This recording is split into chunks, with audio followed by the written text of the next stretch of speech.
Hey, Grandma, are your potatoes ready? Yep, they turned out delicious again this year.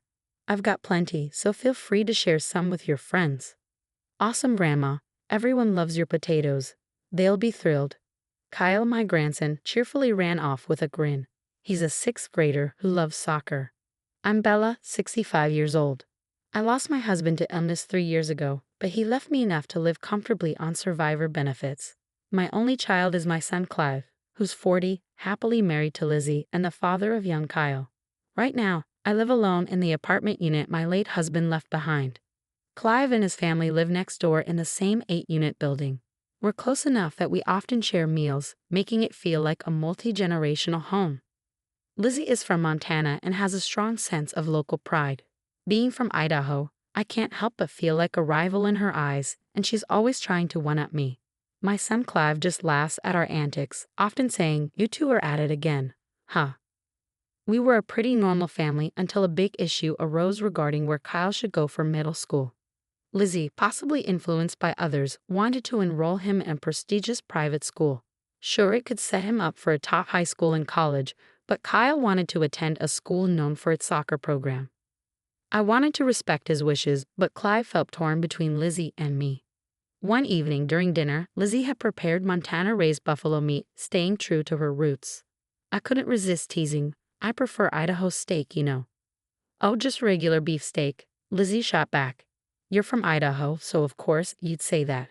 What else is there in Idaho besides potatoes? Excuse me? Montana's got nothing but buffalo and elk. Don't act like you're better, I replied, laughing. Clive, acting as the referee, jumped in. Can you two cut it out?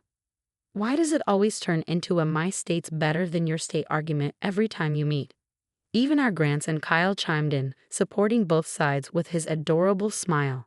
It's hard to believe he was born from someone as ridiculous as Lizzie.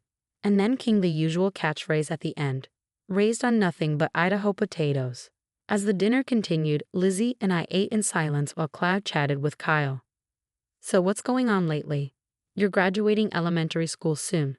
Got any plans for middle school? Clive asked.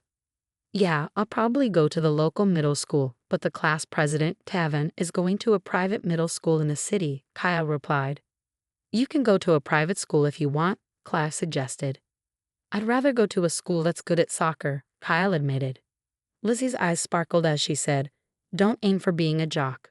Focus on your studies, get into a good college, and become a senior-level government official.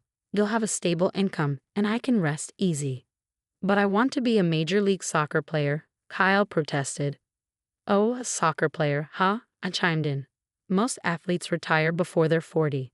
A stable government job is way better than gambling on a sports career. But I really love soccer. I want to play in middle and high school, whether I turn pro or not, Kyle insisted. Forget about that. You should be aiming for a prestigious private middle school. You'll be on the right track to an elite life, Lizzie argued. Clive, starting to agree with Lizzie, added, I get it. Stability is valuable these days. I knew I had to hold the fort for Kyle.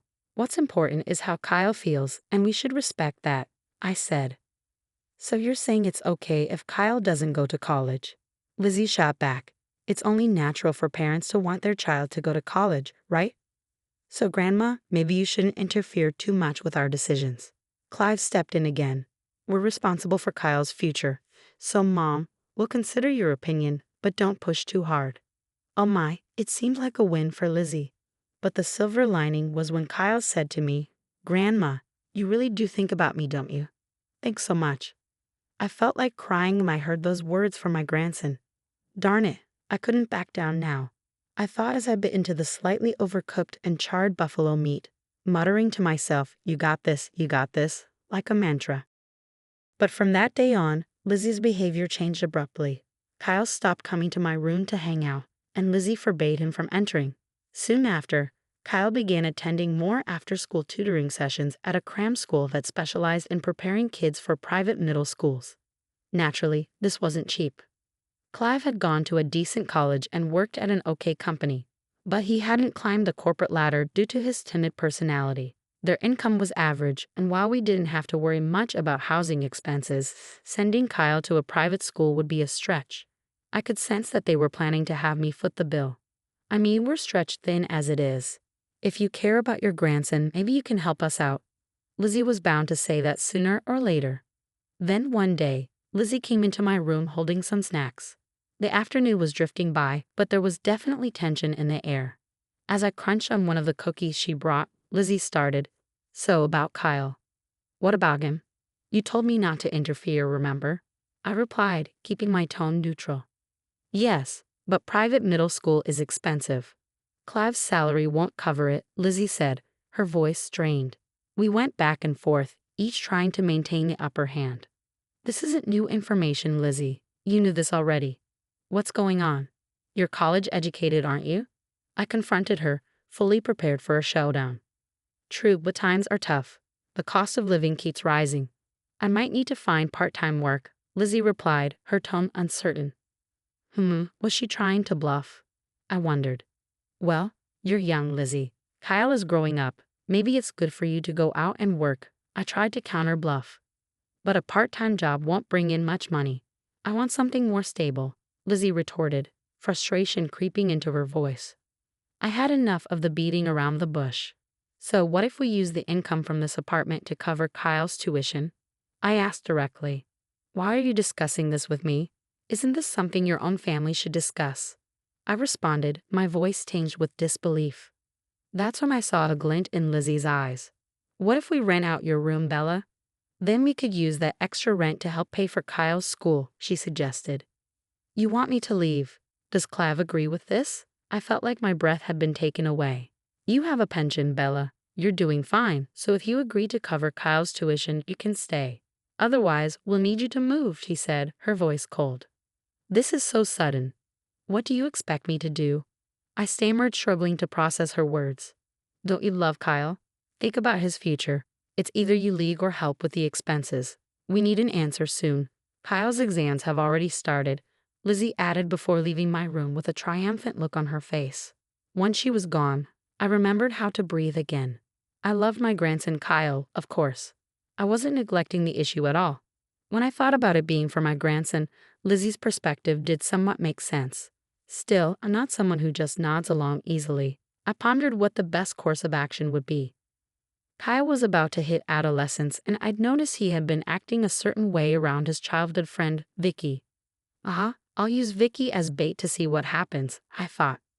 One day, I came across Vicky and Lizzie chatting in the park. Lizzie was doing most of the talking, with Vicky just nodding from time to time.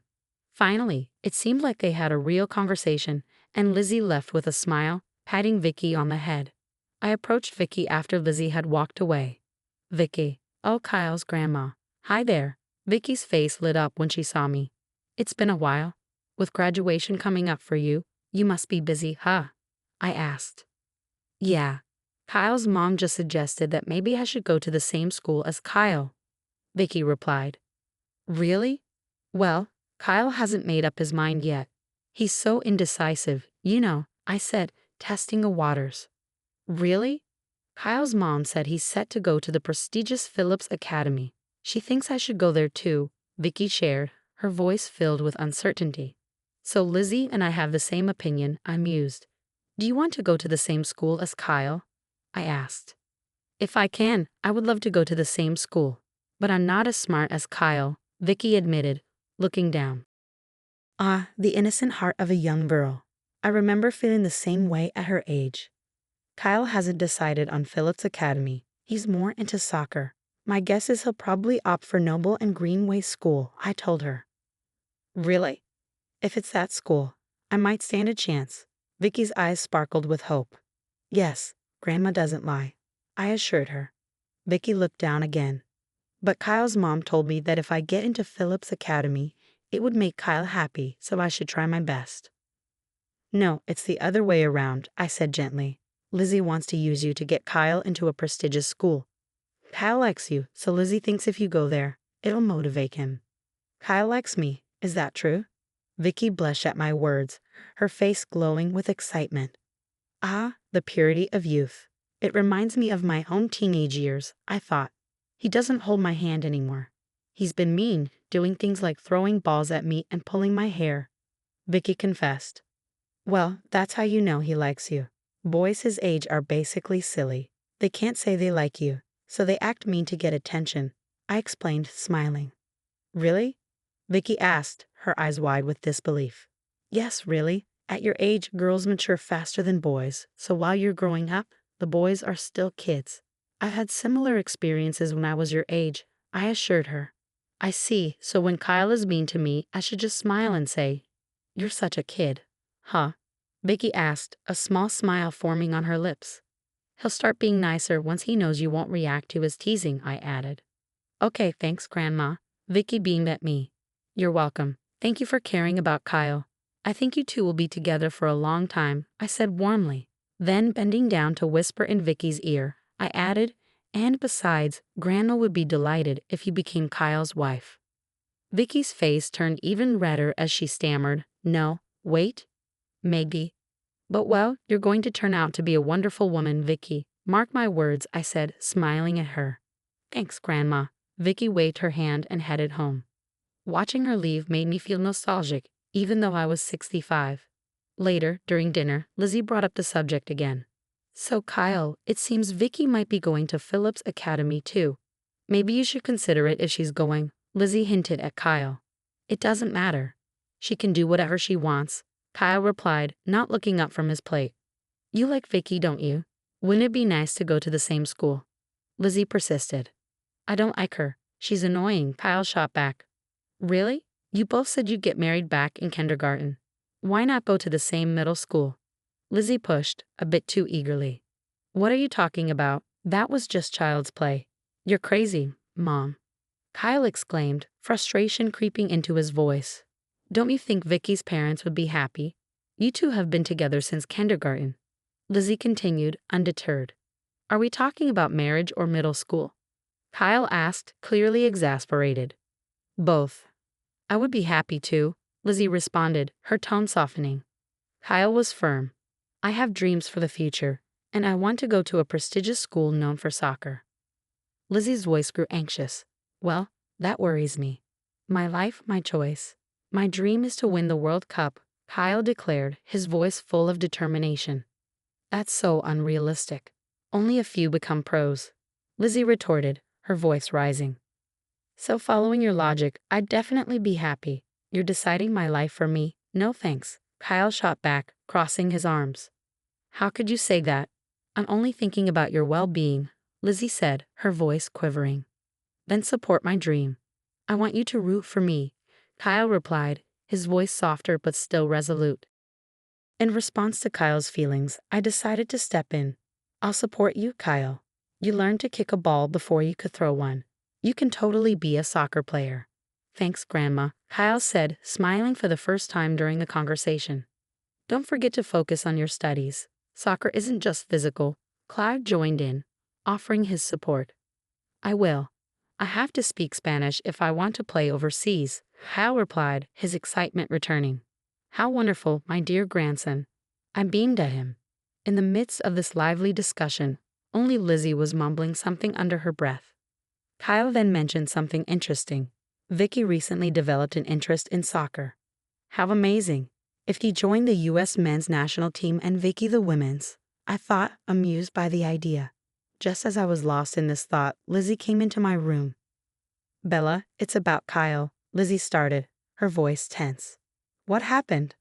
I asked, already weary of where this conversation might lead.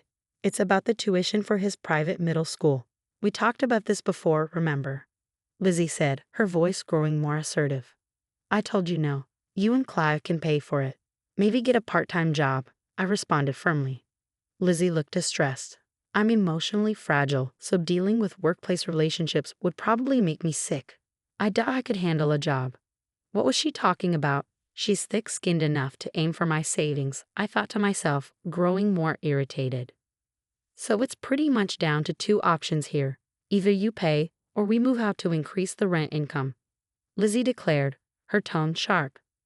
I'm sorry, but it's a parent's job to take care of their child. You both are parents, and you can't even raise one kid. You're failing as parents, I said, not holding back.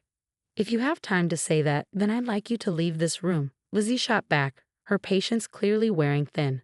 Bella, You have enough assets to live comfortably even if you move out, right? Why don't you consider a senior home? I'm not going to take care of you. Don't worry, I never planned on asking you anyway, I replied, keeping my voice calm. I thought you'd say that, so I've already made arrangements, Lizzie said, pulling out a stack of brochures from her bag. Arrangements? I asked, my curiosity piqued. Lizzie then placed the brochures on the table. These are nursing home brochures. Pick one and move out, will you? I'm sorry, but I have no plans to move, I replied, my voice steady. Don't you care about your grandchild? Lizzie asked, her tone accusatory. I'm here because I do care about my grandchild. Kyle is a good kid. He appreciates me and loves the roasted potatoes I make, I said, my voice softening as I thought of Kyle. It's because he eats those potatoes all the time that he thinks Idaho is some backwater place, Lizzie snapped. Says someone from Montana, where they only have buffalo. I countered, unable to resist the jab. Just then, we heard Kyle's voice. Grandma, I'm home, he called out. Kyle had returned home at the perfect moment. Ah, Kyle, welcome home. Lizzie, still irritated, asked, Why do you go to Grandma's instead of coming home? Because you don't give me snacks, but Grandma gives me roast potatoes, Kyle replied, completely unaware of the tension in the room. Gosh dang it, Lizzie muttered under her breath, clearly frustrated. I couldn't help but smile as I smugly served some roasted potatoes. Here you go, I made some today too. This is it. Even my friends say Idaho potatoes are a great snack. They're sweet, filling, and good for you, Kyle said, enjoying the food. Yep, they're rich in dietary fiber. They help strengthen your stomach so you can enjoy all kinds of food, I added, feeling proud. Oh, no wonder I enjoy Mom's food more. It's not that she got better at cooking, Kyle said innocently, making Lizzie bristle. Gosh dang it, Lizzie muttered again. Go on, Kyle, keep it up, I encouraged him. Lizzie, clearly at her wits' end, said, Anyway, I'll discuss this matter with my husband, so please have a decision by next time. With that, she stormed out of the room. Then, one day, I saw Kyle and Vicky at the park. Kyle was teaching Vicky how to play soccer, both of them chasing the ball with smiles on their faces. Lizzie suddenly appeared and approached me. She looked mad, as if she was snorting angrily. Bella, where have you been? She demanded. Just out shopping. Why? I replied, sensing trouble. Please be prepared for an important conversation after dinner tonight, Lizzie said, her voice tight with barely contained anger. Okay, I said, watching her leave, even angrier than before. I was dumbfounded by her sudden rage. Kyle and Vicky then came over. What happened? Are you fighting with Mom again? Kyle asked, concerned. Well, it shows how close we are, I said, trying to downplay the situation. I think she wants to talk about your future, Kyle. So what do you really want to do? I asked, genuinely curious about his aspirations. After thinking about it, Kyle finally made up his mind. I'd like to go to Noble and Greenway School. All right, I said, smiling warmly. Leave it to Grandma. You'll make it to the U.S. men's team for sure. Vicky, who had been listening intently, chimed in with encouragement. And I'll make it onto the U.S. women's team. You could definitely make it, Kyle. Kyle smiled but teased her gently. You still have a long way to go though, Vicky. That's why I'm going to practice a lot. I'm even thinking about going to Noble and Greenway Middle School, Vicky replied, her determination shining through. Me too. It'd be great if we could go there together. Kyle agreed, though his voice held a hint of uncertainty. I couldn't help but chuckle at the exchange. Come on, kiddo, you're a bit dense. Get a clue about Vicky's feelings, I thought to myself. Then I said aloud, Anyway, dinner's almost ready. How about we call it a day? Okay, Vicky said with a smile. All right then, Kyle's grandma. Goodbye. Vicky waved as she headed home. That evening, after a mostly silent dinner, Lizzie finally broached the subject that had been hanging in the air. So Bella, you said you'd support Kyle. What does that mean exactly? Talk is cheap, you know. Well, firstly, getting him the soccer gear he needs, I began. And I guess Kyle wants to go to Noble and Greenway School. It's a private school, so it's going to cost quite a bit. Lizzie seemed to be processing my words, and I felt a bit relieved when she responded, If you're supporting him, then the least you could do is help with tuition. So I'll just say it. Please move out. Excuse me? I exclaimed, taken aback. Lizzie pressed on, her voice growing more assertive. The owner of this apartment is your son Clive, right? Which means we have the right to tell tenants to leave. I can't tolerate your interference in our lives anymore, Bella. Really? You sure you want to say that to me? What's gotten into you, acting all tough? I asked, trying to rein in my frustration. But it was time to stop Lizzie's nonsense. Are you really saying all this for Kyle? Weren't you losing the mom rivalry at his elementary school? Getting jealous that a rival mom's kid is going to a top private middle school. So now you're pushing Kyle to go to Phillips Academy. Lizzie's face flushed as I continued. Plus, I've heard you've been overspending on clothes, jewelry, lunches, and parties. So you're short on money and want me to cover tuition, right? Gosh dang it, Lizzie muttered, clearly agitated. I heard you've been secretly using credit cards, even borrowing from sketchy sources to make the payments, I added, my voice firm. How did you? Lizzie stammered, her composure slipping. Just like you have mom friends, I have grandma friends. We gossip about our daughters-in-law and sons. And let's just say I'm the boss grandma around here. News travels fast in this neighborhood. Don't underestimate seniors. We can use smartphones too, you know. Lizzie's frustration was palpable as she muttered again. Gosh dang it. What's the big deal? Clive inherited from Grandpa, and he owns this apartment. A little reckless spending won't hurt us. Lizzie shot back, trying to regain control. Just then, Kyle spoke up. Hold on, Mom. You're mistaken. Kyle. Lizzie looked surprised. I could hear you because you were arguing so loudly while I was trying to study, Kyle said, sitting down and crossing his legs, looking quite exasperated. What is he, an old man? I thought, amused by his serious demeanor. What's this mistake you're talking about? Kids shouldn't interfere in adult conversations, Lizzie scolded him. But you're fighting about me, right? I'm involved, so I should get a say. Kyle countered, his voice steady. Don't you talk back to me, Lizzie snapped, but Kyle remained calm. All right, he said, placating her. But Mom, you've got it wrong on several fronts. What are you talking about? What's wrong? Lizzie asked, her voice faltering. Listen, Dad isn't the landlord of this apartment. The landlord is Grandma. Dad told me. That's how I know. Kyle explained. Seriously. Lizzie's face drained of color. And Dad knows about the money issue too. He said we'll be out of credit soon, Kyle added. Oh, that's a problem, Lizzie muttered, her panic growing. Exactly. So there it is. I always knew you were bad with money. But I didn't expect you to be in debt, Kyle said bluntly. At that moment, Clive walked in looking somber.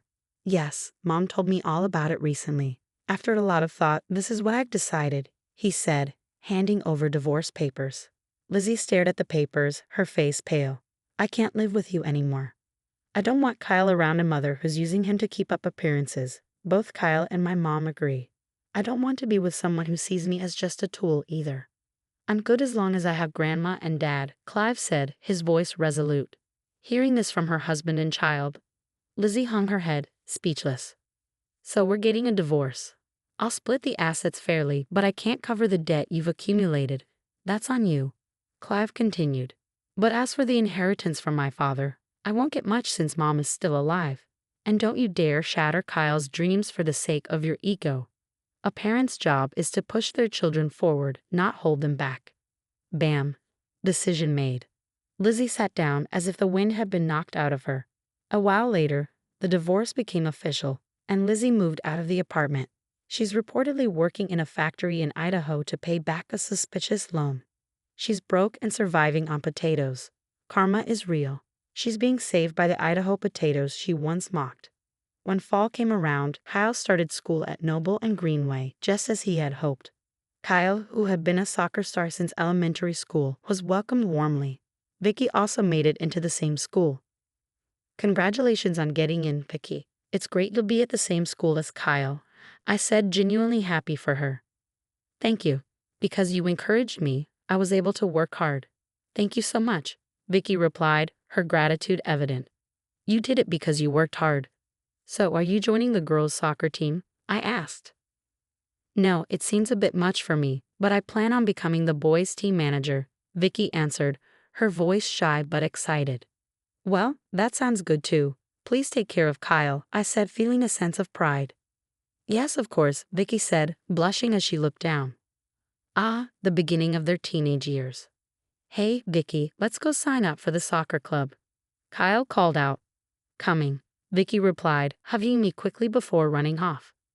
Well, Kyle, you go chase your dreams. I hope you'll win the World Cup while I'm still around. That way, I can brag about you to Grandpa, I thought as I watched them go, feeling a deep sense of contentment.